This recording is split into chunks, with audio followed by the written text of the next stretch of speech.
അസ്സാമലൈക്കും, welcome back. ഇന്നത്തേത് നമുക്ക് കറിപ്പോലും ഇല്ലാതെ ഉണ്ടാക്കിയിട്ടെടുക്കാൻ വേണ്ടിയിട്ട് പറ്റിയ നല്ലൊരു ബ്രേക്ക്ഫാസ്റ്റിൻ്റെ റെസിപ്പി ആയിട്ടാണ് വന്നിട്ടുള്ളത്. ഇത് നമുക്ക് ഡിന്നറായിട്ടും ഉണ്ടാക്കിയെടുക്കാവുന്നതാണ്. നല്ല ടേസ്റ്റിയാണ്, അതുപോലെ ഭയങ്കര സോഫ്റ്റാണ്. അപ്പോൾ ഇതിലോട്ട് കറിയൊന്നും നമുക്ക് ആവശ്യമില്ല. അപ്പോൾ ഇത് ഉണ്ടാക്കുന്നത് എങ്ങനെയെന്ന് കണ്ടുകൊണ്ടിരിക്കുമ്പോൾ നിങ്ങൾക്ക് ഇഷ്ടമാണെങ്കിൽ നിങ്ങളുടെ എല്ലാ സപ്പോർട്ടും ഉണ്ടാവുക.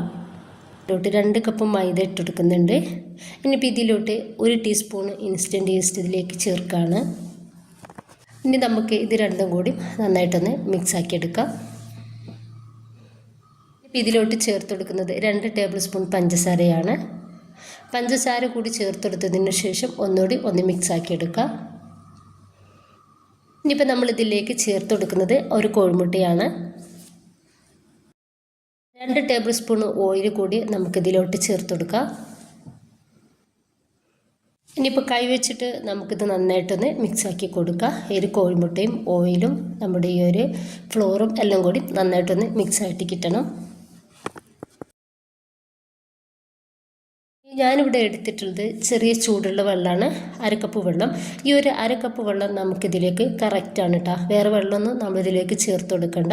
2 കപ്പ് മൈദയിലേക്ക് നമ്മൾ എടുത്തിട്ടുള്ളത് 1/2 കപ്പ് ചെറിയ ചൂടുള്ള വെള്ളമാണ്. ഇനിയിപ്പോൾ ഇത് കുറേശ്ശെ ആയിട്ട് ഒഴിച്ചെടുത്തിട്ട് നമുക്കിതൊന്ന് കുഴച്ചെടുക്കാം.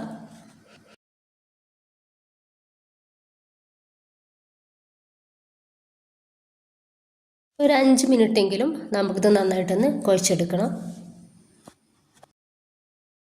ഞാനൊരു 5 മിനിറ്റോളം കുഴച്ചെടുത്തിട്ടുള്ള നമ്മുടെ ഒരു മാവ് നല്ല സോഫ്റ്റ് ആയിട്ടുണ്ട്.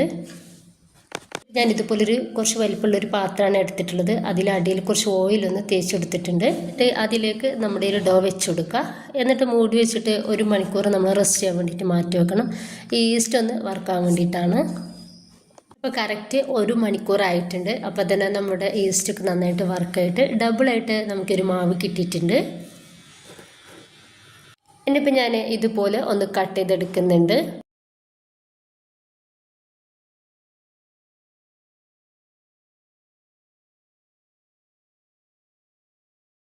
ഇപ്പോൾ ഇതുപോലെ പലകയിലേക്ക് കുറച്ച് മൈദ ഇട്ട് കൊടുക്കുന്നുണ്ട്. അതിൽ നിന്നും ഒരു ഡോ വെച്ച് കൊടുക്കുക. എന്നിട്ട് മേലെയും താഴെയും കുറച്ചൊരു മൈദപ്പൊടി ആക്കി കൊടുത്തിട്ട് നമുക്ക് ഒരു മീഡിയം സൈസിൽ നല്ല കട്ടിയുള്ള രീതിയിൽ തന്നെ ഇതൊന്ന് പരത്തിയെടുക്കാം.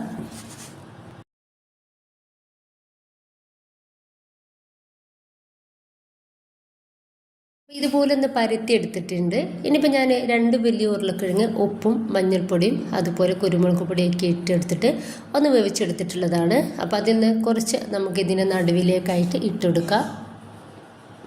ഇനി ഞാൻ ഇതിലേക്ക് ടൊമാറ്റോ സോസ് കുറച്ചൊന്ന് ഒഴിച്ചെടുക്കുന്നുണ്ട്. നിങ്ങൾക്ക് വേണമെങ്കിൽ ഈ ഒരു സമയത്ത് ചിക്കനും അതുപോലെ തന്നെ ചീസൊക്കെ ഇതിലേക്ക് ചേർത്തെടുക്കാവുന്നതാണ്. അപ്പോൾ ചീസൊക്കെ ഇഷ്ടമുള്ളവരുണ്ടെന്നുണ്ടെങ്കിൽ ചേർത്തെടുക്കുക. ഇനിയിപ്പോൾ ഞാൻ ഇതുപോലെ ഇതൊന്ന് മടക്കി കൊടുക്കുന്നുണ്ട്. എല്ലാ സൈഡും നമുക്ക് ഇതുപോലെ ഒന്ന് മടക്കി കൊടുക്കാം. അതിൻ്റെ ശേഷം നമുക്ക് ഇത് നടുവിലേക്കാക്കി കൊടുക്കുക. എന്നിട്ട് ഇതുപോലെ ഒന്ന് റെഡിയാക്കി എടുക്കാവുന്നതാണ്. ഇനിയിപ്പോൾ വീണ്ടും നമുക്ക് ഈ ഒരു പലകയിലേക്ക് വെച്ച് കൊടുക്കുക. കുറച്ച് മൈദ ഇതിൻ്റെ മേലെ തൂവി കൊടുക്കുക. എന്നിട്ട് കൈ വെച്ചിട്ട് തന്നെ ഒന്ന് പരത്തിയെടുക്കുക. കൂടുതലായിട്ട് വേണ്ട, ഒരു മീഡിയം സൈസിനാണ് നമുക്കിത് വേണ്ടത്. ഇതുപോലെ ഒന്ന് റെഡിയാക്കി എടുത്തിട്ടുണ്ട്. നന്നായിട്ട് ചൂടായിട്ടുള്ള പാനിലോട്ട് നമുക്കിത് ഇട്ട് കൊടുക്കാം. ഈസ്റ്റ് ചേർത്തെടുത്തത് കൊണ്ടിട്ട് തന്നെ നമുക്കിത് വേഗത്തിൽ ഒന്ന് റെഡിയായിട്ട് കിട്ടും. ഒന്ന് മൂടി വെക്കാം. അങ്ങനെ ആകുമ്പോൾ സൈഡൊക്കെ നമുക്ക് നന്നായിട്ട് വേവായിട്ട് കിട്ടിക്കോളും. 2-3 പ്രാവശ്യം നമുക്ക് ഇതൊന്ന് തിരിച്ചു മറിച്ച് ഇട്ട് കൊടുത്തിട്ട് വേണം റെഡിയാക്കി എടുക്കാൻ വേണ്ടിയിട്ട്.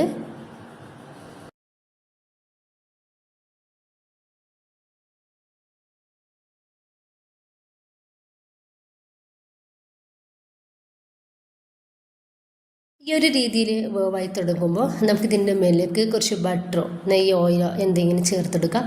നിങ്ങൾക്ക് ഇഷ്ടമുള്ളത് ചേർത്തെടുക്കാവുന്നതാണ്. വളരെ കുറച്ച് മാത്രം ഇതുപോലെ ഒന്ന് തേച്ചെടുത്താൽ മതി.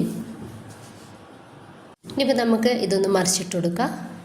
എന്നിട്ട് അടിഭാഗത്തും ഇതുപോലെ തന്നെ നമുക്ക് ഓയിലോ ബട്ടർ നെയ്യൊക്കെ തേച്ചെടുക്കാവുന്നതാണ്.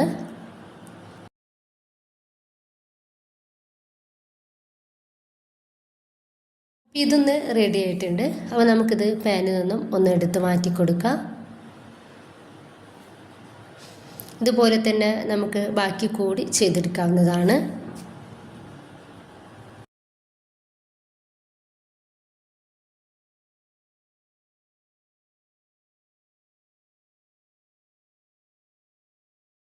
അപ്പോൾ ഇത്രയേ ഉള്ളൂ. വളരെ സിമ്പിളാണ് ഇത് ഉണ്ടാക്കിയെടുക്കാൻ വേണ്ടിയിട്ട്. നല്ല ടേസ്റ്റാണ്. നമ്മുടെ കയ്യിലുള്ള ചേരുവകൾ മാത്രം മതി ഇതിനാവശ്യമായിട്ടുള്ളത്. അപ്പോൾ എല്ലാവരും ഒന്ന് ട്രൈ ചെയ്ത് നോക്കുക. ഇഷ്ടമായിട്ടുണ്ടെങ്കിൽ നിങ്ങളുടെ എല്ലാ സപ്പോർട്ടും ഉണ്ടാവുക. ലൈക്ക് ചെയ്യാനും സബ്സ്ക്രൈബ് ചെയ്യാനും കമൻറ്റ് ചെയ്യാനും മറക്കേണ്ട. ഇൻഷാ അല്ലാ. Okay, by.